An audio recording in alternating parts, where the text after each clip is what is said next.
Hello बच्चों, कैसे हैं आप लोग और कैसी चल रही है आपकी लॉकडाउन की छुट्टियां। आपको जान के वैसे खुशखबरी होगी कि हम ये जो क्लासेस हैं मई तक पूरा करेंगे, क्योंकि मई के बाद स्कूल की छुट्टियां पड़ रही हैं। तो मई तक हम इस चैप्टर्स के साथ साथ एक चैप्टर और कंप्लीट कर लेंगे, बायो का कोई ये हो सकता है फिजिक्स का, जैसा आपको अच्छा लगे पूरा कर लेंगे। तो अब हम स्टार्ट करते हैं। पिछली क्लास में मेटल और मेटल्स के बारे में पढ़ रहे थे, metal and non metal chapter. इसमें पढ़ रहे थे occurrence of metals, occurrence of metal, metal कहाँ से मिलते हैं। तो मैंने आपको शायद बताया था कि मेटल बेसिकली हमारी अर्थ क्रस्ट से मिलते हैं और सी वाटर से मिलते हैं, और मेटल जो अर्थ क्रस्ट से मिलते हैं उन्हें बोलते हैं मिनरल्स। मिनरल्स मिनरल्स में हाई अमाउंट में मेटल की कंसंट्रेशन होती है और बाकी अदर्स होती है। मेटल ज्यादा अमाउंट में होता है, उसके साथ कोई ना कोई अदर एलिमेंट कंबाइन फॉर्म में होता है, उसे बोलते हैं ओर्स। और ओर के ऊपर जो इम्प्योरिटीज होती है, जैसे सैंड, मिट्टी, जैसे कंकड़, जैसे पत्थर, ये सारी चीजें इन्हें बोलते हैं गैंग, इम्प्योरिटीज। क्या कहते हैं? इम्प्योरिटीज।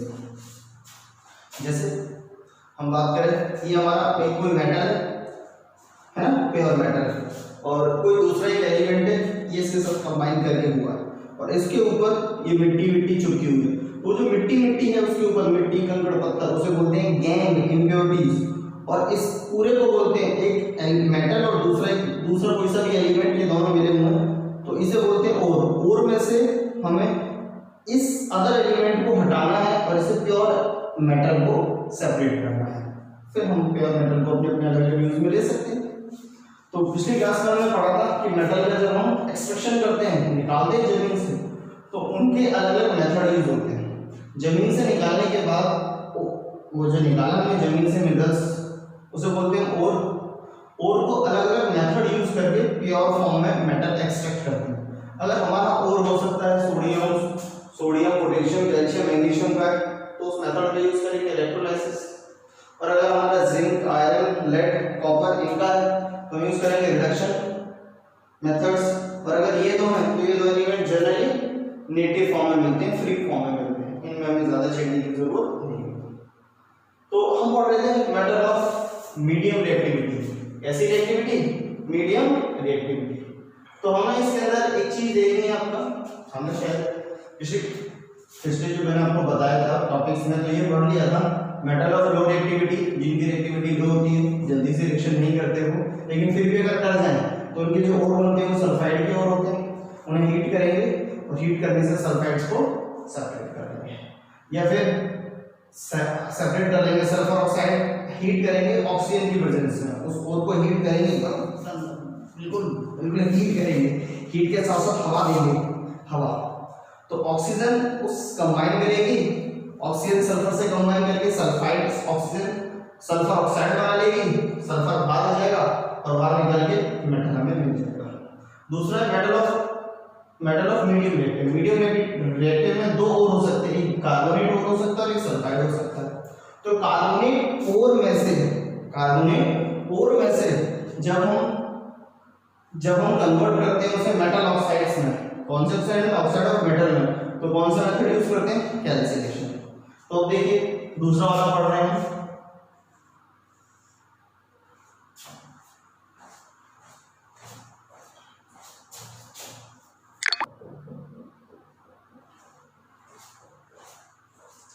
तो ये दूसरा वाला क्वेश्चन पढ़ते हैं, metal of medium reactive.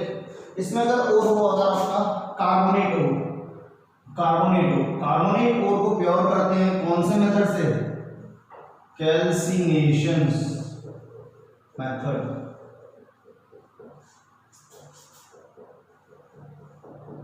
Calcination में होता है क्या आपका? The heating of or in the absence of limited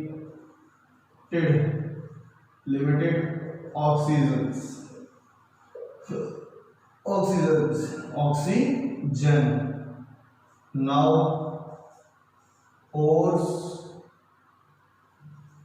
ores convert into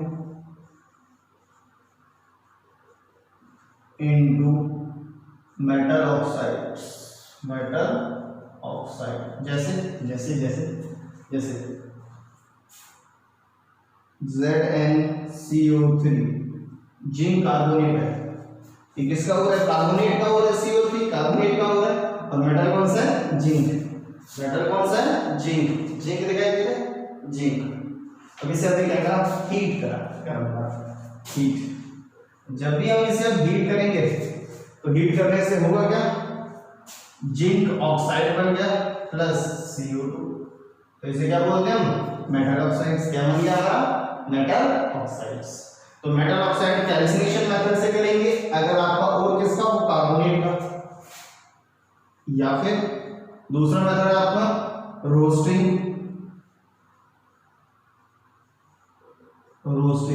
roasting का मतलब the heating of ores, the heating of ore in the presence of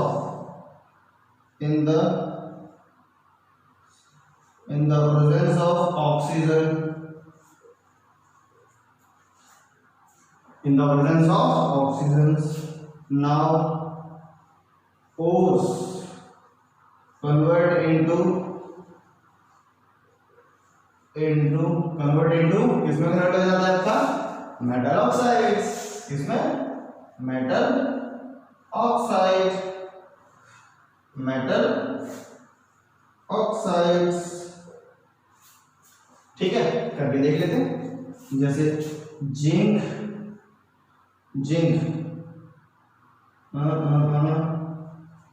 दूसरा हो रहा है आपका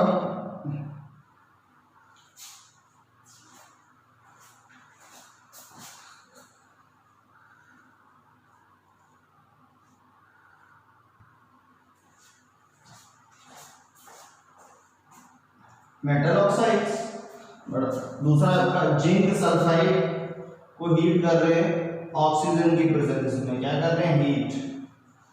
तो क्या बन रहा है आपका?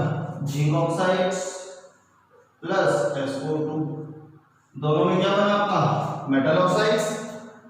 कैल्सिनेशन हो या रोस्टिंग हो, प्रोडक्ट क्या बनता है? Oxide of metal. अब इसके साथ साथ ये जो इसका कैल्सिनेशन रोस्टिंग, इसका ये ए पार्ट है, हो सकता है इसका, और इसका ये बी पार्ट है, सल्फाइड सोप के लिए यूज होता है। अब रिडक्शन ऑफ मेटल, हमें कैसा मेटल चाहिए? मेटल तो मिल गया, लेकिन मेटल के साथ क्या मिला हमें? ऑक्सीजन। मेटल मिल गया, मेटल के साथ क्या मिला? ऑक्सीजन।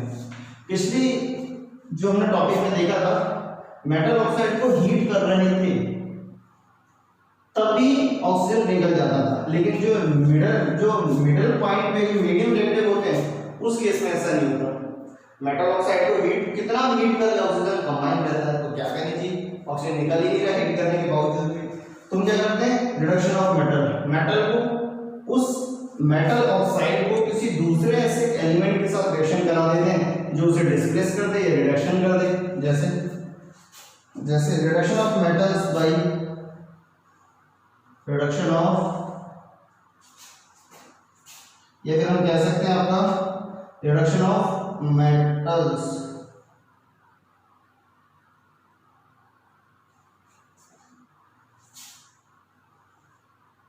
अब जैसे जिंक ऑक्साइड्स कोई रिएक्शन करा दिया हमने कार्बन के साथ, किसके साथ? कार्बन करा दिया, कार्बन के साथ, तो जिंक ऑक्साइड में से जो ऑक्सीजन है वो निकल गया, और जिंक प्लस CO, तो इसका क्या हो गया? रिडक्शन। ऑक्सीजन का हटना रिडक्शन, और ऑक्सीजन का जुड़ना ऑक्सीडेशन। इससे आपका ऑक्सीजन हट गया तो इसका रिडक्शन हो गया, कार्बन के साथ ऑक्सीजन जाके जुड़ गया तो इसका ऑक्सीडेशन हो गया। तो इसे हम रिडक्शन ऑफ मेटल मेथड कहते हैं, या फिर रिडक्शन मेथड कहते हैं कि मेटल ऑक्साइड में से क्या निकाला? ऑक्सीजन निकाल दिया, और हमें क्या मिल गया? ये प्योर मेटल मिल गया जिंक। चलिए, तो बड़ा इंपॉर्टेंट पॉइंट है। इसके साथ साथ हम एक चीज और देखते हैं, आपका कई सारी ऐसी रिएक्शंस हैं जिनके अंदर ऐसा होता है। एक एग्जांपल और मैं लिखूंगा इसके साथ, थर्माइट रिएक्शंस। थर्माइट रिएक्शंस, इसे जुगाड़ भी कहते हैं हम लोग हिंदी भाषा में। अब कई बच्चे बोलेंगे जुगाड़, जुगाड़ जानते हैं आप लोग? जुगाड़ आपने सुना होगा, जो इंडियन कल्चर में बहुत ट्रेडिशनल वर्ड है जुगाड़। जो किसी से ना हो वो जुगाड़ से होता है। कैसे? जैसे देखिए मैं बताता हूँ, हमारे जो बड़े बड़े रेलवे ट्रैक्स हैं, रेलवे ट्रैक देखिए उनके काफी लंबे होते हैं, उनमें कहीं छोटी मोटी दरारें आ जाती है ट्रैक के अंदर। ये लोहे के बड़े बड़े पुल, काफी सालों से लोहे के बड़े बड़े पुल काफी पुराने पुल बने हुए हैं, उनके पिलरों में कहीं कहीं क्रैक आ जाता है। अब करें क्या? उस क्रैक आ गया तो इसका मतलब वो पुल टूटने वाला है। अगर रेलवे ट्रैक के अंदर अगर वो क्रैक बना हुआ है तो रेलवे ट्रैक खराब होने वाला है और रेल जाएगी, एक्सीडेंट का खतरा है, पटरी सुधर जाएगी, पटरी टूट जाएगी। करेंगे या फिर ऐसा करें कि पुल को पूरा तोड़ दें, इतना बड़ा पुल है उसे पूरा तोड़ दें, फिर से बनाए, बहुत खर्चा है। एक छोटे से पिलर में क्रैक आने से पूरा पुल तोड़ना बेकार है। या फिर इतने बड़े लंबे ट्रैक के अंदर एक बीच में कहीं दरार आने से ट्रैक को उखाड़ कर नया ट्रैक लगा देना बड़ा मुश्किल है और उसके साथ खर्चीला भी बहुत है। क्या करें? उसके बाद बारी आती है इंडियन टेक्निक की, जिसे बोलते हैं जुगाड़। इसका रिएक्शन का नाम भी जुगाड़ ही है। देखिए जुगाड़ कैसे आता है, हम करते हैं आपका आयरन ऑक्साइड्स Fe2O3 का एक सॉल्यूशन लेते हैं, Fe2O3 का आयरन ऑक्साइड का एक सॉल्यूशन लेते हैं और उसकी रिएक्शन करा लेते हैं एल्यूमिनियम के साथ। एल्यूमिनियम मोर रिएक्टिव है, एल्यूमिनियम क्या मोर रिएक्टिव? एल्यूमिनियम आयरन को उसकी जगह से हटाता है और बना लेता है Al2O3 प्लस Fe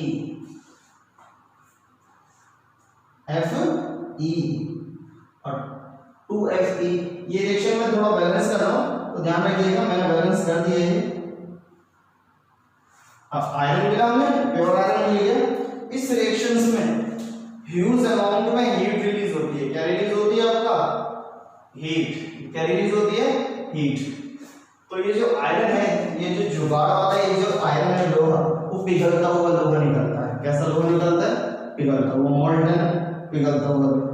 जब पिघलता हुआ लोहा निकलेगा, वो पिघलता हुआ लोहा उस क्रैक के अंदर रख दिया जाता है या उस क्रैक के अंदर डाल दिया जाता है।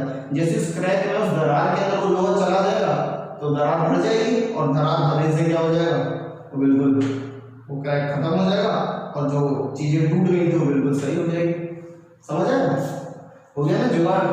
ना पटरी उखाड़नी पड़ी, ना तोड़नी पड़ी, नहीं लगानी पड़ी, वहीं के वहीं उसमें डाल दिए लोहा पिघला करके मेल्टेड आयरन।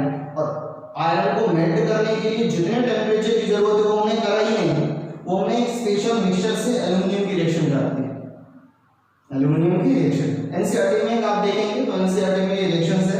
एक आदमी है लोहे की पटरी पर बैठा हुआ है, बड़ी सी मशीन लेकर के, तो उसमें देखेंगे आप लोग ये किस तरह से उसके अंदर से ये उस जो जिस लोहे की पटरी पर जिस चीज को लेकर बैठा हुआ उसके अंदर एल्यूमिनियम ऑक्साइड्स, आयरन ऑक्साइड और एल्यूमिनियम की रिएक्शन हो रही है और जो रिलीज हो रहा है वो मोल्टेड आयरन निकल रहा है। ठीक है, तो इस तरह से हम समझ आया। अब देख भी सकते हैं, नेट आपके पास है, थर्माइट रिएक्शन लिखे तो आपको पता लगेगा। इसे इंडियन वे में जुगाड़ भी कहते हैं। ठीक है, चलिए हो गया आपका थर्माइट रिएक्शन। तो हमने देखो प्योर मेटल को एक्सट्रैक्ट कर लिया, लिखा है ना अकरेंस ऑफ मेटल। मेटल कैसे निकालें? जब भी हम नेचर में से प्योर मेटल को एक्सट्रैक्ट करते हैं उसको बोलते हैं, उस प्रोसेस को या उसकी स्टडी को बोलते हैं मेटलर्जी। मेटलर्जी। तो अब हमने जो एक्सट्रैक्शन कर रहे हैं अलग अलग मेटल्स का, अलग अलग मेटल्स हैं, आप क्योंकि मेटल मिलते हैं कहां से? जमीन से, वहीं से एक्सट्रैक्ट कर रहे हैं। प्योर तो मिलेगा नहीं, वहीं किस फॉर्म में मिलेगा? ओर की फॉर्म में। तो पहले हमने जो कम रिएक्टिव है उन्हें कर लिया, फिर जो मिडल में रिएक्टिव है उन्हें कर लिया। देखिए कैल्सिनेशन हो सकता है, ये रोस्टिंग हो सकता है, फिर रोस्टिंग और कैल्सिनेशन, रोस्टिंग से हमने मेटल ऑक्साइड बना लिया, मेटल ऑक्साइड्स की रिएक्शन कार्बन के साथ करा ली, मेटल बन गया। एक सबसे अच्छा कॉमन एग्जांपल थर्माइट रिएक्शन, जिसे जुगाड़ कहते हैं, वही आप। अब थर्ड पार्ट में ये जो तीसरे टाइप के जो एलिमेंट्स हैं मोर रिएक्टिव होते हैं, जैसे ऊपर है। अब ये मोर रिएक्टिव समझते हैं, ये रिएक्शन बहुत तेजी से करते हैं, बहुत तेजी से रिएक्शन करते हैं और किसी भी तरह की कंडीशन है इनके लिए, कुछ भी है, लेकिन इन्होंने रिएक्शंस करनी ही करनी है। ये वही है जिद्दी टाइप के, जिसे पढ़ना ही पढ़ना है, इन्हें रिएक्शन करनी ही करनी है। आप कुछ भी कर लो, कहीं अब इनके अंदर का हीट का इफेक्ट है, हीट करो तब भी ऑक्सीजन निकलेगा या फिर कोई दूसरा जो एलिमेंट लगा हुआ वो नहीं निकलेगा। इनके अंदर आप चाहे रिडक्शन मेथड यूज कर लो तब भी वो नहीं निकलेगा, तब भी वो नहीं निकलेगा आपका। तो बात ये आती है इन्हें प्योर कैसे किया जाए। तो इन्हें प्योर करने का तरीका इलेक्ट्रोलाइसिस ऑफ मोल्टन ओर। पहले ओर को क्या कर लेंगे, मोल्ट कर लेंगे। मोल्टन समझते हैं, पिघला कर लिक्विड फॉर्म में करना। जमीन से तो निकलेगा सॉलिड फॉर्म में, उसको इतना ज्यादा हीट करेंगे वो लिक्विड फॉर्म में ले आएंगे, मोल्टन फॉर्म। और मोल्टन फॉर्म के अंदर हम इलेक्ट्रिसिटी फ्लो करा देंगे। इलेक्ट्रिसिटी जानते हैं, देखो नाम है इसका इलेक्ट्रोलाइसिस। इलेक्ट्रिसिटी फ्लो कराने से उसे स्प्लिट कर देना। लाइसिस का मतलब होता है तोड़ना। तो इलेक्ट्रिसिटी फ्लो कराने से उन एलिमेंट्स के बीच जो बॉन्ड होता है, जो भी बॉन्ड होगा, स्ट्रॉन्ग बॉन्ड है, वो स्ट्रॉन्ग बॉन्ड ब्रेक होता है और ब्रेक होकर वो प्योर फॉर्म में हम एक्सट्रैक्ट कर लेते हैं। Method of high reactive elements. तो इसको हम जिस प्रोसेस से करते हैं उसका नाम है इलेक्ट्रोलाइसिस। क्या नाम है उसका? इलेक्ट्रोलाइसिस।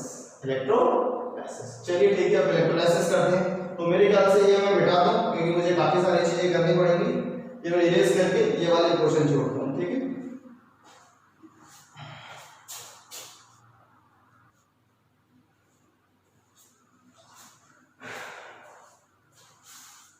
हाँ बच्चों देखिए, हम थर्ड मेथड पे आ गए जिसका नाम है इलेक्ट्रोलाइसिस। मेथड का नाम क्या है? थर्ड मेथड है आपका जिसका नाम है इलेक्ट्रोलाइसिस। इलेक्ट्रो मतलब flow of current, flow of current, और लाइसिस मतलब स्प्लिटिंग ऑफ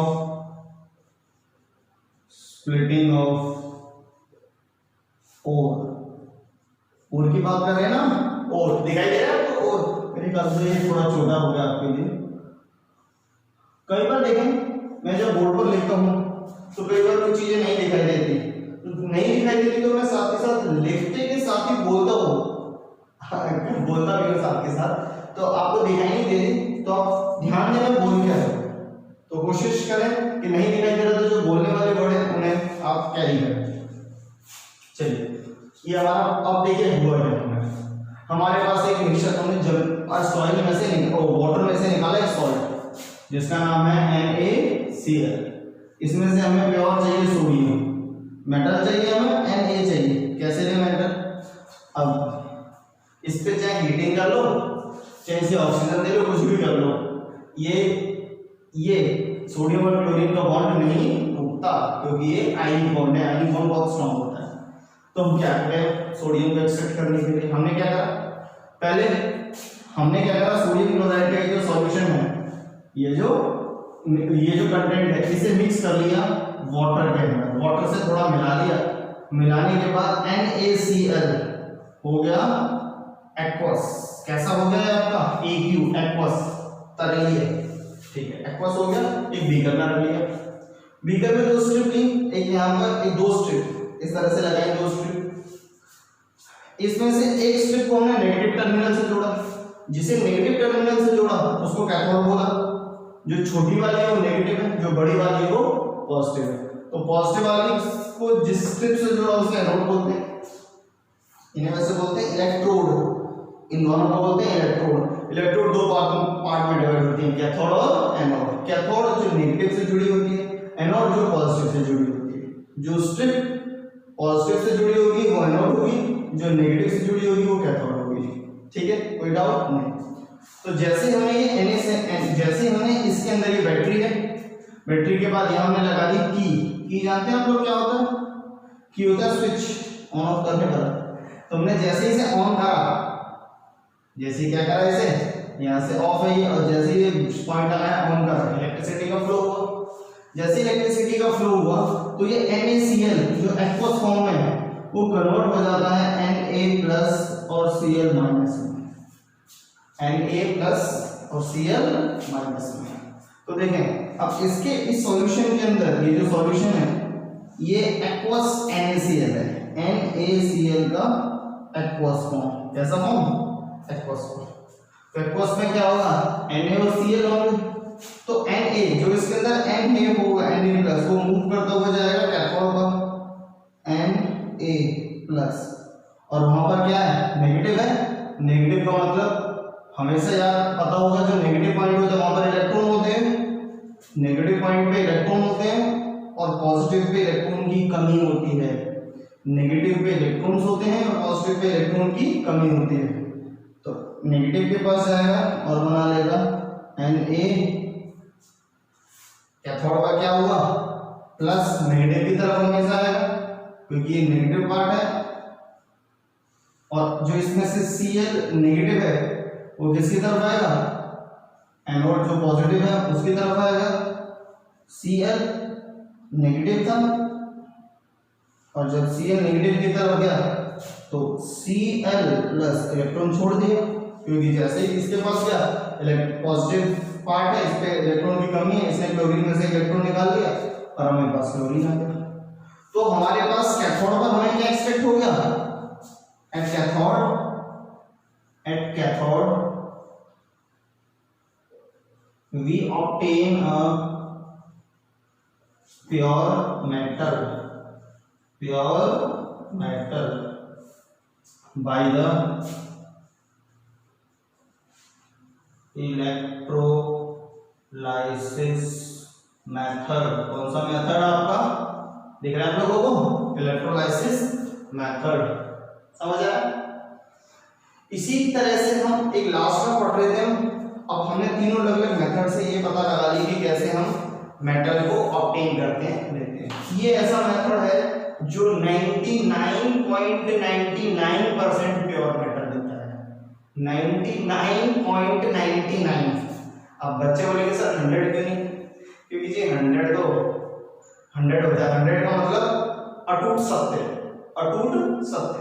जैसे सूरज से हमेशा रोशनी आती है, 100% सही है ना। और मैं बोलूँ अगर आपका कोई और भी चीजें, जैसे कोई टीचर है वो बहुत अच्छा पढ़ाता है तो 100% नहीं कह सकते, क्योंकि हर एक में कहीं ना कहीं थोड़ी कमी होती है। तो इससे हम 99.9% बोल रहे हैं, मतलब 100 के ऑलमोस्ट सबसे ज्यादा प्योर मेटल इससे मिलते हैं, प्योर होते हैं। तो इस प्रोसेस को यूज करते हैं रिफाइनिंग में। इलेक्ट्रोलाइसिस प्रोसेस को किसमें यूज करते हैं, रिफाइनिंग। रिफाइन जानते हैं ना, रिफाइन जैसे कोई चीज हमें मिल गई उसे और साफ कर लेना और बेस्ट से बेस्ट ले लेना। बाकी जो मेथड थे कैल्सिनेशन, रोस्टिंग एंड हीटिंग, अलग अलग तरीके से वो जो मेथड थे, उन मेथड के अंदर हमें 100% प्योर चीजें नहीं मिलती, कुछ ना कुछ उसमें इम्प्योरिटीज होती है। अब अगर 100% मतलब 99.9% प्योर चीजें चाहिए तो कौन सा मेथड यूज करेंगे हम उसके लिए, इलेक्ट्रोलाइसिस मेथड। तो रिफाइनिंग के लिए हम यूज करेंगे आपका इलेक्ट्रोलाइसिस मेथड। तो चलिए मैं यहाँ पर बता देता हूँ रिफाइनिंग में क्या क्या होता है इसी पोर्शन में, ठीक है। तो बड़ा आसान है पार्ट, कोई जैसी बड़ी चीज नहीं है ये।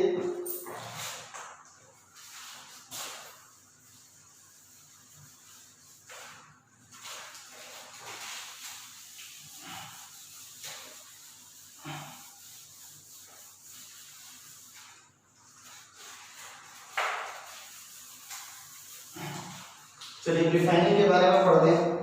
Refining of metals, fining of metal. अब हम रिफाइन करना चाहते हैं कॉपर। जैसे हमारे पास कोई और है आपका कॉपर, और से मिला हमें कॉपर को प्योर करना चाहते हैं। कॉपर प्लस इम्प्योरिटीज, इसके साथ क्या है आपका इम्प्योरिटीज। आप इसे प्योर करना चाहते हैं तो क्या करें, वही एक सॉल्यूशन बना लें। वही पहले बी कर लिया, बी का नाम में हमने ये जो हमारे पास है कॉपर प्लस इम्प्योरिटीज, ये इस वाटर सॉल्यूशन, हमेशा कौन सा सॉल्यूशन यूज करेंगे, वाटर सॉल्यूशन, वाटर थोड़ा सा पानी मिलाएंगे, वाटर सॉल्यूशन बनाएंगे। तो इसके अंदर हमारे पास कॉपर प्लस इम्प्योरिटीज है अपना, और इसके अंदर हमने क्या करा आपका, एक ये वाला पॉइंट और एक ये वाला, ये बाहर से आए आपका छोटी वाली नेगेटिव और ये पॉजिटिव। जो छोटी वाला है ये माइनस है तो ये हो गया आपका कैथोड, क्या हो गया आपका कैथोड, और ये बड़ा वाला ये कौन सा है आपका एनोड, ठीक है।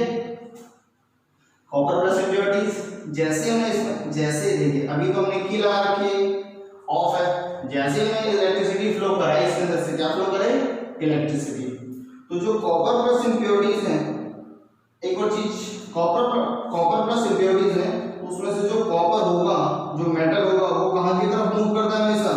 Metals always move from, metal always move toward cathode. कहां पर मूव करता है आपका? कैथोड। और कैथोड जो है, ये अब क्वेश्चन आता है सर कैथोड काय का बना है क्या? कैथोड, कैथोड एक मेटल की स्ट्रिप है। किसकी स्ट्रिप है? मेटल की एक पतली सी पत्ती, लोहे की पत्ती, जैसे पत्ती होती है स्ट्रिप, अरे वो लोहे की पतली पतली सी छिपट से बोलते हैं जिन्हें हम, पत्ती आपने देखा होगा कई बार, बहुत नॉर्मल सी चीज है। हम आपको पत्ती की, जैसे किसी भी सीट की, जैसे लोहे की हमें चद्दर वद्दर की जो सीट है उसे पत्ती भी कहते हैं, तो पतली सी काटली स्ट्रिप, उस स्ट्रिप टाइप। अगर हम जिसको प्योर कर रहे हैं, जिस मेटल को प्योर कर रहे हैं, उस मेटल का, उसी मेटल का कॉपर को प्योर कर रहे हैं, तो जो कैथोड पर जो स्ट्रिप होगी वो कॉपर की होगी। अगर हम सिल्वर को प्योर कर रहे हैं तो कैथोड पर जो भी होगी स्ट्रिप, कैथोड की जो स्ट्रिप होगी वो सिल्वर की होगी। अगर गोल्ड को कर रहे हैं तो इस गोल्ड की स्ट्रिप होगी। और जो सॉल्यूशन होगा वो कॉपर प्लस इम्प्योरिटीज, और हमेशा जो भी सॉल्यूशन होगा याद रखें कॉपर प्लस सल्फेट। कौन सा सॉल्यूशन है आपका? Copper sulphate. Copper sulphate solution है उसी मेटल का सॉल्यूशन, उसी, जैसे कॉपर सल्फेट हो जाएगा, और हो सकता है आपका जिंक लेना तो जिंक सल्फेट हो जाएगा, सिल्वर लेना तो सिल्वर सल्फेट हो जाएगा, तो सॉल्यूशन भी उसी का होगा, ठीक है ना। इसके अंदर सॉल्यूशन डाला copper sulphate plus copper impurities जो आपका है। जैसे ये डाल दिया, ये डालने के बाद जो metal always move toward the cathode, जो इसमें से टूटेगा, कॉपर टूटकर कैथोड पर जाएगा, और impurities and other elements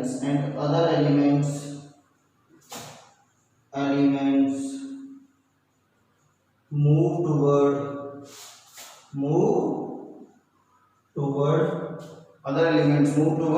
anode। ये कहां पर चले जाएंगे? एनोड पर। इम्प्योरिटीज कहां पर चली जाएंगी? एनोड पर। तो जैसे इलेक्ट्रिसिटी फ्लो होगी, कॉपर की जो पहली स्ट्रिप थी उससे ज्यादा ये मोटी हो जाएगी, और इसके ऊपर कौन सा मेटल डिपॉजिट हो जाएगा? कौन सा जम जाएगा इसके ऊपर? कॉपर।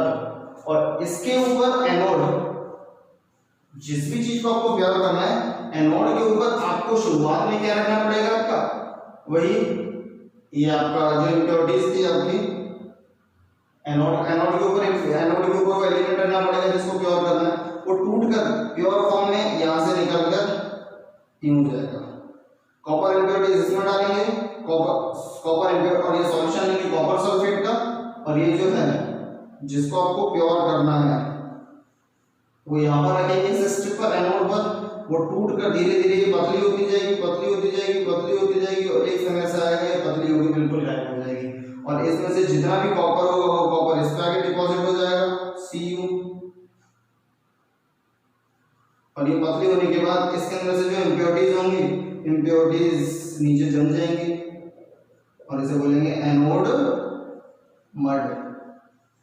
इस तरह से कैथोड पर हमें प्योर मेटल एक्सट्रैक्ट हो जाएगा। ठीक है, समझ आया तक? समझ लीजिए, 2-3 बार देख लीजिए मेरी वीडियो, तो आसान हो जाएगा इन चीजों को समझना, क्योंकि थोड़ा सा डिफिकल्ट टाइप है, फर्स्ट टाइम पढ़ रहे हैं इस वजह से आपको लग रहा होगा। इसमें कहीं दिक्कत आए तो मुझसे क्वेश्चन पूछेगा, क्योंकि आएगी कुछ बच्चों को, मुझे लग रहा है। तो ये आपका टॉपिक हो गया, रिफाइनिंग हो गया और इलेक्ट्रोलाइसिस हो गया। इसके बाद चैप्टर का लास्ट पार्ट है, नेक्स्ट क्लास में वो करते हैं।